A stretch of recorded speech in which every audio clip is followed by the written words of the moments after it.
means what? Empowered to prosper in every area of your life. So when I say Hachu, you tell me empowered to prosper in every area of your life. That's stupid. That's not the blessing. See, the enemy don't want you to know what the blessing is, so he makes you to come up with little small little areas and get your mind small, so you would ultimately think that the blessing is actually a sneeze. That's how far the church has minimized the word blessed. But we're going to raise it back up today. Amen. We're going to get the right idea. Now let me just take you in 3 John 1 and 2, because I want you to see. We're going to prove now that the blessing is not just a house or a car, or not just money in the bank, and not even a sneeze. Amen? Go down to 3 John. Beloved, I pray that you may prosper. Stop there. Okay, he wants us to prosper. In what way, Lord? I want you to have stuff. I don't want you to be broke. I want you to have money. That's not all, though. I do want you to have a nice ride. Yes, I do. I do want you to even have a nice watch to look. What time is it? I want your kids to be blessed. But we're not stopping there. In all things and be in good health. Stop there. So he says, not just the blessing in stuff and just in all things, in the cars and houses and maybe some good clothes and maybe a lot of friends. I don't want you to be blessed just there, but I want you to be blessed in good health too. Because what good is it to be blessed with a nice car, but you're sick all the time? No, that's not the blessing. The blessing is in every area of your life. So he wants you to be blessed in good health. He wants you to be healthy. Amen. How many healthy people we got in here? All right, he wants you to, hey look, watch this now, not just in health, because that's not enough either. So what good is it to be healthy, but your mind's all tied up, your will's all tied up, your emotions is running you crazy? That's not the blessing. He says, just as your soul prospers. So he wants you to be blessed out here, he wants you to be blessed in here, and he wants you to be blessed in here. Amen. He wants your mind to be blessed, he wants your will to be blessed, and he wants your emotions to be blessed. Because some people have the car, and they have the house, and they have all the friends, but their mind's all tied up. They can't do nothing by themselves. Their will's all tied up, always frustrated. Their emotions is running them crazy. How can you be blessed when you're living in that type of world? It's because we're teaching people that blessed means stuff. And that's why they run around and live in these secret cages in their minds, because they're looking around and can't understand how they can have so much money and have all this stuff and still be worried and still not have no peace and still not have no joy. Yet they got everything that anybody else would want. It's because people don't teach them what really blessed means. It means in every area of your life. Amen. And I want you to see that, so that when people come up to you and say, well, I'm blessed. Well, how are you blessed? Well, the Lord blessed me. No. That's a portion of the blessing. But you can remind them that the blessing goes further than material things. Amen. Now let's deal with this word temptation, because that's what I really want to talk to you about. Go back into James 1:12. And I'm not expecting you to get happy today, because when we get into temptation, that's when everybody gets quiet. Because then you got to think about your stuff. Lord have mercy. Temptation. We're going to be talking about temptation. And I know it's going to be a silent message. That's okay. But let's just look at it here. Blessed is the man who endures temptation. For when he has been approved, he will receive the crown of life which the Lord has promised to those who love him. And so let's just look at that word temptation there. Now, temptation in itself is general. It's not specific. It's just general. There are a lot of forms of temptations that are flowing in and out of the world. There's a lot of forms of temptation.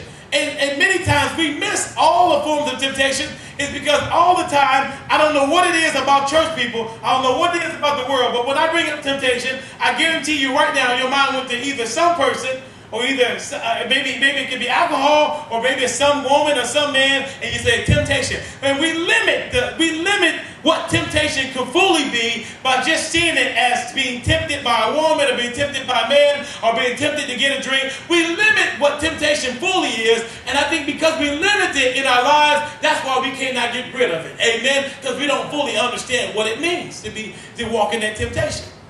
And so let's just look at it for a moment, because I think that it would be critical for you to see. So maybe some of us are walking in some of this, and some of us don't understand what it means. And so let's look at it. There is the temptation to want to retaliate or fight back. That's a temptation. The temptation to always want to retaliate or fight back. You always want to get back at somebody when they do something to you. That's a temptation.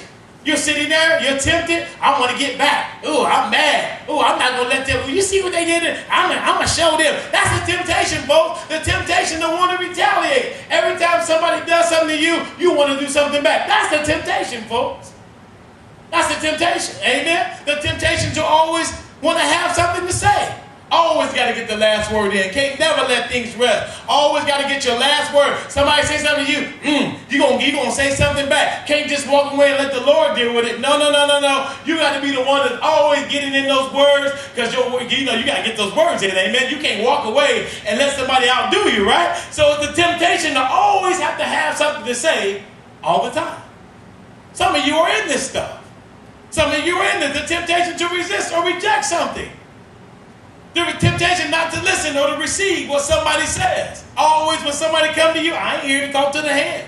You don't want to hear it, you reject them, you resist them, and you think that this is just who you are. You know what people say? It's the dumbest thing in the world. I'm just keeping it real. I'm keeping it real. It's just who I am. No, that's not who you are. It's a temptation that has been set up in your life, and you think that it's part of your character or part of your personality, but that's not really what it is. It's a temptation that is there that the enemy has set in your life to keep you keeping it real, so you can keep being stupid. See, he don't want you to understand what it really is. He wants you to adopt it as a way of life and say, well, I'm just keeping it real. I don't let nobody talk to me like that. No. And you always got to, no, baby. That's a temptation there that is keeping you wanting to lash back out or wanting to get back at somebody or wanting to resist somebody.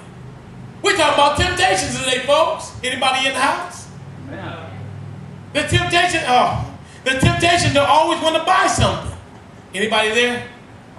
I always got to get something. My God. Can't never just be settled with what you got in the closet. Got to get another pair of shoes. Now I need another shirt. I got to get that to match my earring. Come on, somebody. Always got to get something. Ain't never settled. Got 1,000 shirts, but you want one more. Got 1,000 pair of shoes, but you need another pair. Because they ain't the same. Oh, come on, sir. I ain't the only one in here that's always felt like you had to get something, even though you got something last week. Now you're tempted to get something. Oh, come on, because your best friend got something. Yeah, it's a temptation there. And see, if you don't realize that these are temptations, you would just think it's just you. You would just think this is just how I grew up. This is my part of my personality. It's really not part of your personality. It's just the enemy has set up something in your life by which he can tempt you to go into these areas, and you fall into these areas because you think it's just you. It's just me. That's just how I roll. But that's not good. Amen? Now, let's look at the last one, the temptation to want to quit or give up. Pastor, I just don't know no more. Life just throwing everything. I don't even believe that Jesus is Lord. Pastor, I just want to leave. I want to check out. What kind of stuff is that? Who put that there? Is that you? No. It's a temptation there to keep you thinking that you want to quit every time things get hard. You have to begin to watch these temptations, because these are the things that are threatening to take you out, take your family out, and keep you from the promises of God. And if you're not paying attention today, shame, because these things are happening to you. Amen? They're happening to you. Now, let's just look at the definition of temptation. And I want to show you how we get it mixed, because the enemy wants us to see it in one way, but we're going to see it in both ways. Temptation means something that seduces or has the quality to seduce. Enticement. That's what we know it to be. That's how we embrace it in the church. Ooh, look, she's looking at me. Ooh, see, that's all we see. But let's go deeper. Somebody said, let's go deeper. Let's go deeper. Temptation means the desire to have or to do something that you know you should avoid. Now that changes it. Now we're not just talking about seducing or somebody trying to get me a drink. Now I ain't gonna drink. I don't want to smoke. I see you smoking. I'm trying not to smoke.